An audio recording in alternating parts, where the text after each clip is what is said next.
Olá pessoal, bem-vindos a mais um de Frente com o Analista. Meu nome é Vitor Souza, sou analista responsável pela cobertura do setor de energia elétrica.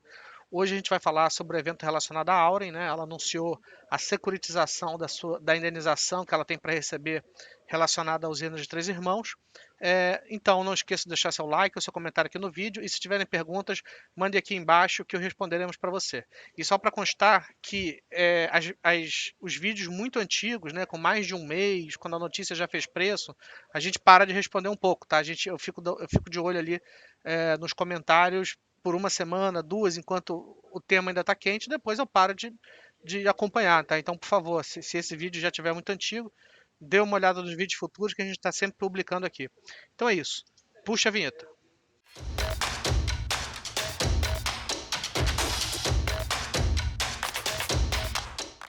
A gente acabou de publicar um relatório chamado Mais Dividendos no Horizonte, né, relacionado ao processo de securitização que a Auren fez em relação aos seus recebíveis relacionados à usina de Três Irmãos. Tá? Ela tinha ali uma indenização para ser recebida. Esse acordo foi anunciado em dezembro de 2022. Né? Ela teria um determinado valor a ser recebido ao longo de mais de 80 parcelas ajustadas pela Selic pelos próximos 8 anos. Então, ela decidiu securitizar esses valores. Né? O que é uma securitização? Ela basicamente pega todo esse fluxo a ser recebido ao longo dos próximos anos, traz a valor presente e pega esse dinheiro e já bota no bolso. Tá? E claro, isso incide uma taxa de desconto e etc. Então, o que a gente faz aqui é um exercício sobre o que ela pode fazer com esse dinheiro, né? E por que ela preferiu antecipar esse valor ao invés de pagar, ao invés de, enfim, de ir recebendo aos poucos ao longo dos anos. Então, primeiro vamos olhar o valor, né? A gente está falando aí de uma securitização que ela tem para receber de 4,2 bilhões. E a provocação que a gente faz aqui é que, muito possivelmente, esses recursos podem ser utilizados como pagamento de dividendos. Quem sabe em até 100% desses recursos. E as explicações estão aqui ao longo desse documento. Tá?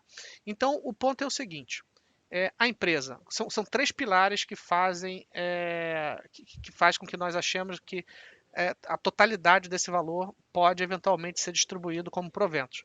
O primeiro é o baixo nível de endividamento. A empresa tem uma razão dívida líquida EBITDA de 1,6 para 2023, tá? Para fins de comparação, uma empresa de geração já pode operar até em 3, 4 vezes a sua dívida líquida EBITDA.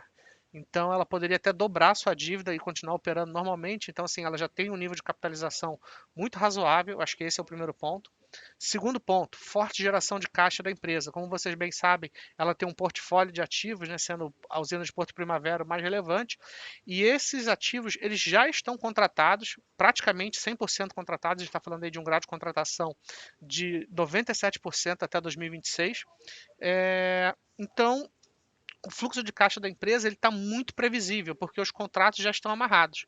Tá? Então, a gente está falando aí de uma geração de caixa de mais de 1 bi, né, pelo menos até 2026. Então, enfim, ela está gerando bastante caixa, baixa dívida. E o terceiro ponto é a ausência de projetos relevantes sendo tocados até o momento desse vídeo. Tá? Então, só para que vocês saibam, os últimos projetos a serem colocados de pé pela empresa, eles entram em operação em 2024. Sendo assim, a empresa ficaria aí desobrigada, né, de fazer investimentos pesados ao longo dos próximos anos. Então, como é que a gente pode estimar o quanto desses recursos vão ser pagos como dividendos? Por enquanto, a gente não pode. Tá? Não existe ali uma fórmula mágica que vai chegar a um determinado valor em que a empresa poderia pagar desses recursos.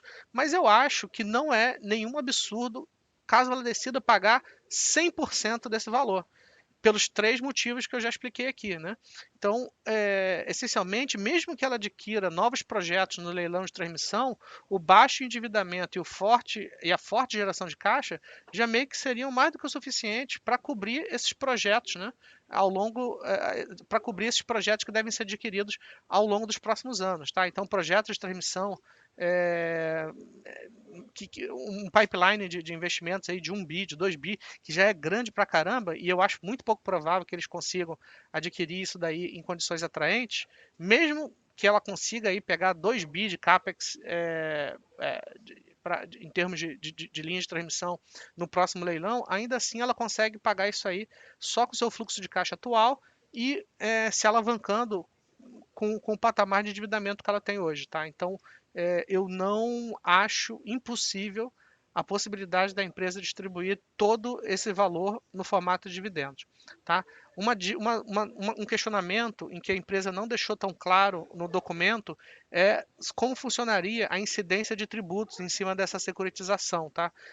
A empresa não explicou, falei com eles me explicaram alguns cenários, mas essencialmente a gente está falando aí no pior dos cenários, uma tributação de até 880 milhões, tá? Se a gente considerar alguns termos que a gente coloca aqui ao longo do documento, que seria o valor já reconhecido no balanço da empresa versus o valor atualizado até outubro de 2023, que é quando vai começar a incidência desses fluxos, né?